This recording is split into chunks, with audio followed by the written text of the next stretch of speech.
जय हिंद।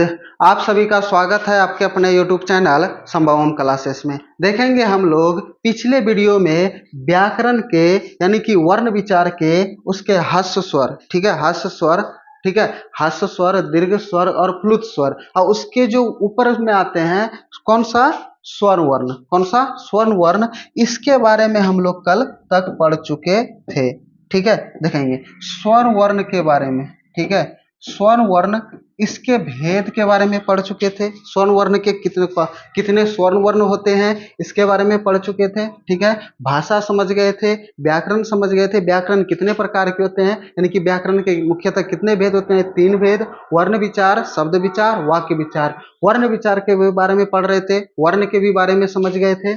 ठीक है, उसके बाद वर्ण में वर्ण विचार के 2 भेद, एक स्वर्ण वर्ण और दूसरा व्यंजन वर्ण। ठीक है, तो स्वर्ण वर्ण के बारे में कल पढ़ चुके थे, स्वर्ण वर्ण किसको बोलते हैं, ठीक है, स्वर्ण वर्ण के कितने भेद होते हैं और उनके भेद के भी बारे में पढ़ चुके थे। तो आज हम लोग पढ़ेंगे व्यंजन एवं उनके भेद। ठीक है, देखेंगे जो जो बिहार बोर्ड के यानी कि 2026 में एग्जाम दीजिएगा, ठीक है, उसके लिए तो बहुत ही महत्वपूर्ण है। ठीक है, 11th का भी जो दीजिएगा, 12th का भी दीजिएगा, 9th का भी जो दीजिएगा, उसके लिए भी महत्वपूर्ण है, और अदर कॉम्पिटिटिव एग्जाम के लिए यानी कि कंपटीशन एग्जाम के लिए भी कोची है, महत्वपूर्ण जरूरी है, जिसमें जिसमें ये पूछे जाते हैं व्याकरण से। ठीक है, तो देखेंगे जो जो अभी तक हमारे चैनल को सब्सक्राइब नहीं किए हैं वो चैनल को सब्सक्राइब जरूर कर दीजिए और अपने दोस्तों में वीडियो को शेयर जरूर कर दीजिए। तो देखते हैं आज हम समझेंगे कि व्यंजन किसको बोलते हैं, व्यंजन के कितने भेद होते हैं। ठीक है, व्यंजन कितने प्रकार यानी कि कितने भेद होते हैं, और व्यंजन की संख्या टोटल केगो होते हैं। कल हम लोग पढ़े थे वर्ण की संख्या टोटल 52 होते हैं, जिसमें हम लोग स्वर्ण वर्ण यानी कि 11 पढ़ चुके थे। अब बाकी बात जो बचा है अभी पढ़ेंगे। ठीक है, अब फिर अगले वीडियो में भी पढ़ सकते हैं। तो देखते हैं आगे। तो देखेंगे व्यंजन कहता है कि जो ध्वनियां स्वर की सहायता से, जो ध्वनियां स्वर की सहायता से बोली जाती है उसे व्यंजन वर्ण कहते हैं। उसको कौन सा वर्ण बोलते हैं, व्यंजन वर्ण। देखेंगे हम कल पढ़े थे कौची कि स्वर के बारे में, किसके बारे में पढ़े थे, स्वर। ये किसी के सहायता से नहीं बोले जाते हैं, ये स्वयं अपने आप पर निर्भर रहते हैं। ठीक है, इसलिए इसमें स्वर की संख्या टोटल 11 था। टोटल कितना था, 11 था। ठीक है, तो अब स्वर की संख्या 11 था। अब ये स्वर किसी की सहायता से नहीं बोले जाते हैं, लेकिन व्यंजन किसके सहायता से, स्वर की सहायता से बोले जाते हैं व्यंजन। कौन किसके सहायता से, स्वर के सहायता से बोले जाते हैं व्यंजन। ठीक है, तो देखेंगे और उसी को हम लोग व्यंजन कहते हैं। ठीक है, अब देखेंगे व्यंजन की जो संख्या होते हैं वे कुल होते हैं 33। व्यंजन की जो कुल संख्या होते हैं वे कितना होते हैं, 33। समझेंगे। ठीक है, तो देखेंगे यहाँ पर जैसे कि व्यंजन किसको बोलेंगे, जैसे कि अगर हम यहाँ पे बोले को, क्या बोले, को, तो इसमें को के साथ में ओ भी है, किसके साथ में, ओ, जिसे को अंतिम में लगता है ओ बोल रहे हैं कि नहीं, तो ये ओ की सहायता से बोले जाते हैं, यानी कि स्वर की सहायता से बोले जाते हैं। जैसे कि मान लो कि हमने लिखा पो, तो ये पो में भी क्या, ये पो के साथ में कोची है, ओ है, कोची है, ओ है। समझ गए। तो देखेंगे यानी कि हम जो व्यंजन होता है वह हम स्वर की सहायता से बोलते हैं। किसके सहायता से बोलते हैं, स्वर की सहायता से। देखेंगे तो उसी को हम लोग कौन सा बोलते हैं, व्यंजन। ठीक है, अब देखेंगे व्यंजन की जो कुल संख्या होते हैं वह है 33। ठीक है, व्यंजन का कुल संख्या, ठीक है, व्यंजन की कुल संख्या, ठीक है, कुल संख्या कितने होते हैं, वे होते हैं 33। 33 होते हैं। ये होते हैं व्यंजन की कुल संख्या कितना होते हैं, 33। ठीक है, अब देखेंगे अब ये तो व्यंजन, अब बोलेंगे 33 कौन कौन सा होता है, कौन कौन सा होता है। तो देखते हैं कौन कौन सा होता है व्यंजन, जैसे कि क ख से लेकर के। ठीक है, जैसे कि एग्जाम्पल में, ठीक है, यानी कि क, उसके बाद ख, ठीक है, इसीलिए लेकर के कहाँ तक, य र ल तक जो पढ़ते हैं, य र ल व तालव्य स मूर्धन्य स दंत स ह, इसी को हम लोग कोची बोलते हैं, व्यंजन। इसी को क्या बोलते हैं, व्यंजन। यानी कि क ख से लेकर के य र ल तक को जो पढ़ते हैं हम लोग व्यंजन बोलते हैं। और कल पढ़े थे कि स्वर किसको बोलते हैं, ओ आ, किसको, अ आ, ठीक है, हर्षहि, उसके बाद दीर्घहि, हर्षऊ, दुर्गहु, उसके बाद री, ए, ऐ, उसके बाद ओ, और उसके बाद औ। ठीक है, इसके बारे में हम लोग ने कल पढ़ चुके थे। इसी को बोलते हैं स्वर और इसको बोलते हैं व्यंजन। इसी को क्या बोलते हैं? व्यंजन। यहां तक में समझ गए कि व्यंजन की कुल संख्या कितना? 33। अब बोलेंगे व्यंजन किसको किसको, यानी कि क ख से लेकर के य तक को हम लोग क्या बोलेंगे? व्यंजन। यहां तक में कोई दिक्कत नहीं। अब आगे समझते हैं कि व्यंजन के कितने भेद होते हैं। व्यंजन के मुख्यतः 3 भेद होते हैं। ठीक है, व्यंजन के, ठीक है, देखेंगे व्यंजन के 3 भेद होते हैं। कितने भेद होते हैं? 3 भेद होते हैं। ठीक है, देखेंगे पहला नंबर में हम लोग पढ़ेंगे कौन सा? पहला नंबर में पढ़ेंगे हम लोग स्पर्श व्यंजन। कौन सा व्यंजन? स्पर्श व्यंजन। स्पर्श व्यंजन। ठीक है, और दूसरा नंबर में हम लोग पढ़ेंगे अंतःस्थ व्यंजन। अंतःस्थ व्यंजन। अंतःस्थ व्यंजन। और तीसरा नंबर में हम लोग पढ़ेंगे, ठीक है, कौन सा? ऊष्म व्यंजन। कौन सा? ऊष्म व्यंजन। ऊष्म व्यंजन। ठीक है, समझ गए? यानी कि टोटल हमको व्यंजन के गो पढ़ना है 33 गो। के गो पढ़ना है? 33 गो। और व्यंजन के कितने भेद होते हैं? 33। इसी तीनों में हम लोग 33 गो पढ़ेंगे व्यंजन। अब कौन कौन सा? पहले तो समझ गए कि क ख ग घ ङ च छ ज झ ञ ट ठ ड ढ न ट थ द ध न प फ ब भ म। ठीक है, य र ल व ताल श मूर्धन ष दं स ह। इसी सबको हम लोग बोलते हैं व्यंजन। इसी को क्या बोलते हैं? व्यंजन। ठीक है, तो समझते हैं। अब इसके बारे में समझ गए। ठीक है, इसके बारे में समझ गए। अब समझते हैं व्यंजन के 3 भेद। पहले स्पर्श व्यंजन के बारे में समझेंगे, किसको बोलते हैं। अंतःस्थ व्यंजन कितने होते हैं, किसको बोलते हैं, उसको समझेंगे। और कितने होते हैं अंतःस्थ व्यंजन, उसको समझेंगे। फिर ऊष्म व्यंजन कितना होते हैं, उसको समझेंगे। और कौन कौन होते हैं, उसको समझते हैं। ठीक है, तो आते हैं, देखते हैं सबसे पहले स्पर्श व्यंजन किसको बोलते हैं। ठीक है, देखेंगे स्पर्श व्यंजन कहता है कि जो व्यंजन कंठ, ठीक है, तालु, मूर्धा और ओट्स, एक इसमें छूट गया, दंत भी होते हैं। ठीक है, देखेंगे कंठ, तालु, मूर्धा, दंत और ओट्स आदि स्थानों के स्पर्श द्वारा बोले जाते हैं, उसको हम लोग कौन सा व्यंजन बोलते हैं? स्पर्श व्यंजन। कौन सी बोलते हैं उसको? स्पर्श व्यंजन। किससे किससे हम लोग बोलते हैं? एक तो बोलते हैं कंठ से, ठीक है, एक बोलते हैं तालु से, ठीक है, एक बोलते हैं मूर्धा से, और एक बोलते हैं किससे? दंत से, और एक बोलते हैं किससे? होठ से। ठीक है, इतना से जो हमारा आवाज निकलता है उसी को हम लोग बोलते हैं स्पर्श व्यंजन। जैसे कंठ, डायरेक्ट कंठ से निकलेगा आवाज। जैसे बोलते हैं, जैसे कि हमने कब किससे कौन सा वर्ड निकलेगा, कौन सा वर्ण निकलेगा, उसी के बारे में हम लोग कौची करेंगे, समझेंगे। उसके बाद में देखेंगे। तो देखते हैं,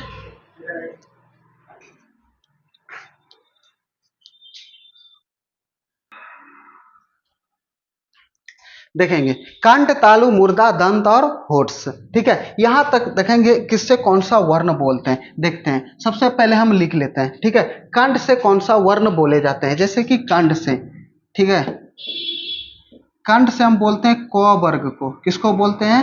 क वर्ग को। अब देखेंगे वर्ग इसको क्यों बोलते हैं, जैसे समझेंगे। अभी तुरंत समझेंगे कि क वर्ग क्यों बोलते हैं। देखते हैं क वर्ग, जैसे कि हम यहाँ पे लिखे क, ठीक है, ख, उसके बाद ग, उसके बाद घ, उसके बाद अंघ। ठीक है, ये हो गया कंठ से। ये डायरेक्ट कंठ से आवाज निकलती है। जैसे कि बोलेंगे को, देखिएगा जी हमारा कहीं नहीं सटता, ना ही ऊपर, ना ही नीचे, ना ही दंत में, ना ही होठ में, कहीं भी नहीं सटता है। जैसे क, ख, ग, घ, अंग, क्या हमारा जी कहीं पे सटा? नहीं। तो डायरेक्ट ये कंठ से आवाज आते हैं। कहां से आते हैं डायरेक्ट ये आवाज? कंठ से। उसके बाद देखेंगे तालु से, ठीक है, किससे? तालु से। ठीक है, तालु से बोलते हैं हम लोग च वर्ग वाले। क ख के बाद कुछ आता है च छ। ठीक है, यानी कि च वर्ग वाले को बोलते हैं हम लोग कौन सा? तालु से। ठीक है, जैसे कि च, छ, ज, ठीक है, उसके बाद झ, उसके बाद या। ठीक है, ये आ गया हमारा। यहां तक में कोई दिक्कत नहीं।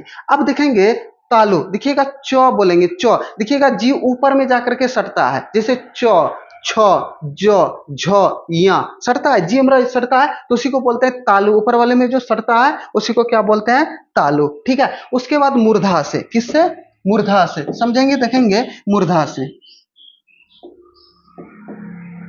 मूर्धा से आता है ट वर्ग। कौन सा वर्ग आता है? ट वर्ग। ठीक है, देखेंगे ट वर्ग में कोची कोची आएगा, एक आएगा ट, एक आएगा ठ, एक आएगा ड।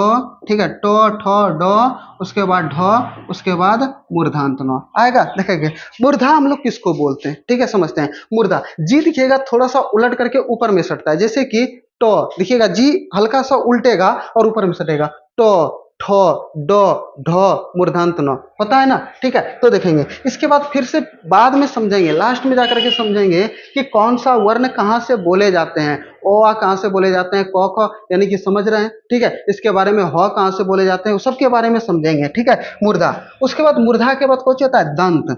ठीक है, कौन आता है? दंत। ठीक है, और दंत से हम लोग बोलते हैं त वर्ग वाले को। किसको बोलते हैं? त वर्ग वाले को। त वर्ग मतलब क्या? जैसे कि तो थ द ध और उसके बाद नो। ठीक है, ये जैसे कि ये जैसे तो वर्ग वाले बोलेंगे, ये जो जी होता है हमारा दंत में सट जाता है, दतियों में सट जाता है, दतमा में। ठीक है, जैसे तो थ द ध न सट रहा है हमारा, यानी कि जी जो होता है वहां पे कहाँ पे सट जाता है? दंत में, इसलिए इसका जो उच्चारण स्थान होता है दंत से। जैसे कि बोलेगा कि द का उच्चारण स्थान कहाँ से होता है, तो ऑप्शन दे देगा कांड तालु मूर्धा दंत, तो क्या मारिएगा? दंत, क्योंकि द का जो उच्चारण स्थान होता है वो कहाँ से होता है? द दंत से। कहां से होता है? दंत से। अब एक बचा कौन सा? ओठ से। किससे? ओठ से। देखेंगे ओठ से हम लोग कौन सा वर्ण बोले जाते हैं? ओठ से। ठीक है, ओठ से। अब प वर्ग वाला, कौन सी वर्ग वाला? प वर्ग वाला, जैसे कि प ह ब भ, उसके बाद म। देखेंगे जैसे हम बोलेंगे ना, दोनों होठवा आपस में सट जाता है। ठीक है, कुछ हो जाता है, सट जाता है, जैसे प ह ब भ म आपस में सट रहा है, दोनों होठ आपस में कुछ हो जाता है, सट जाता है, इसलिए ये किससे बोले जाते हैं? ओठ से। इसी दोनों को तो होठवा बोलते हैं कि नहीं, जहाँ पे लिपस्टिक लगाता है लड़की सब। ठीक है, तो देखते हैं और कहीं लगाता है क्या? नहीं, उसी में लगाता है, होठ पे ही। ठीक है, इसलिए दिखेगा वे लोग, समझते हैं आगे। ठीक है, अब यहाँ पे समझ गए कि हम इसको वर्गीय व्यंजन अब क्यों बोलते हैं। ठीक है, हम स्पर्श व्यंजन को वर्गीय व्यंजन के भी नाम से इसको कौचे करते हैं? जानते हैं। ठीक है, देखेंगे इसको हम लोग वर्गीय व्यंजन के भी नाम से कौचे करते हैं? इसको जानते हैं।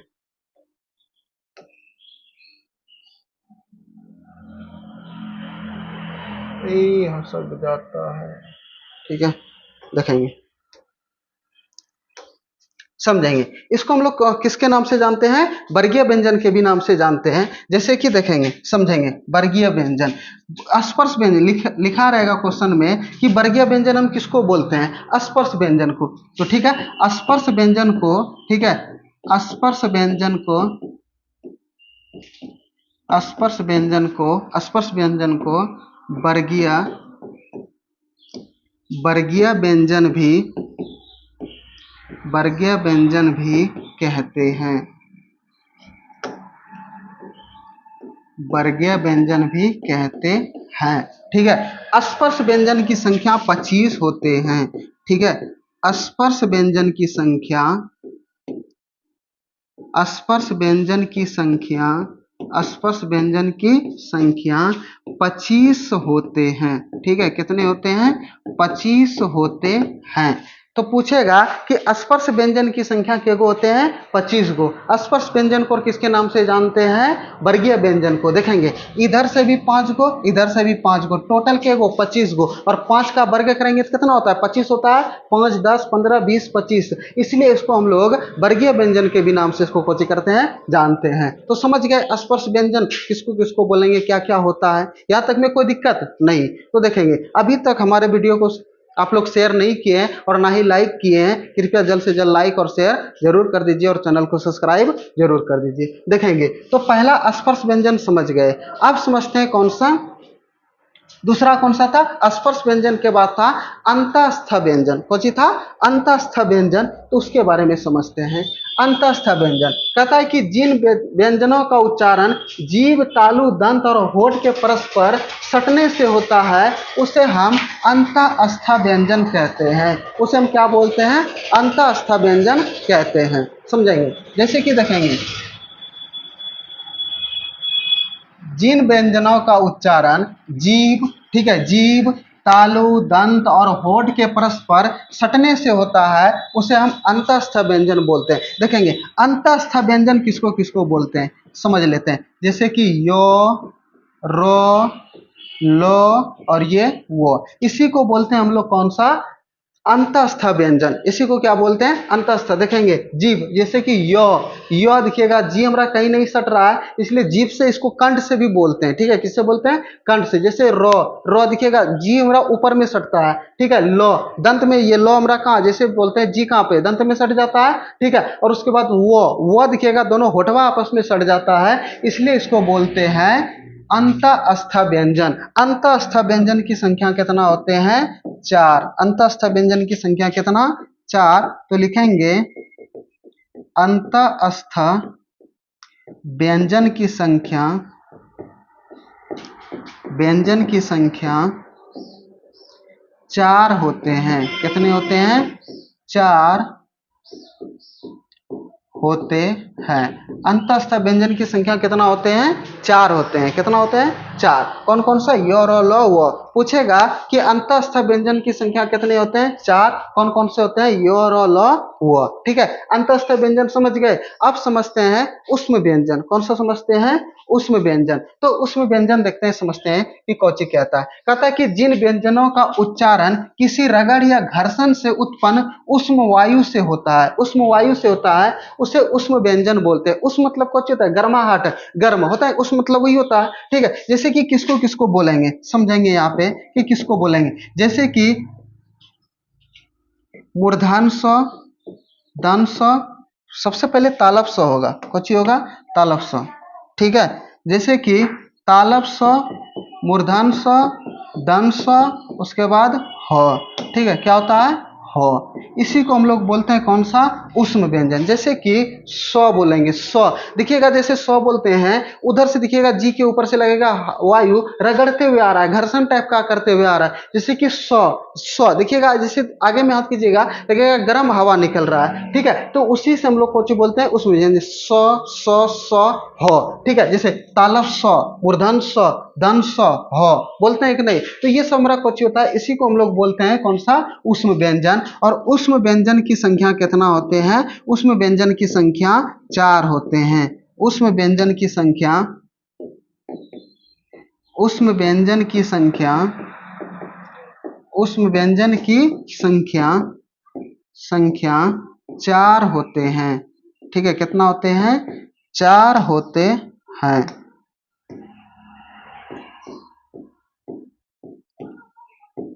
उष्म व्यंजन की संख्या कितना होते हैं, 4 होते हैं। देखते हैं, आज इतना ही, ठीक है। सबसे पहले बात है आज इतना ही, फिर थोड़ा सा समझ लेते हैं, ठीक है। सबसे पहले हमने पढ़े स्वर, ठीक है। स्वर पढ़े के गो, 11 गो।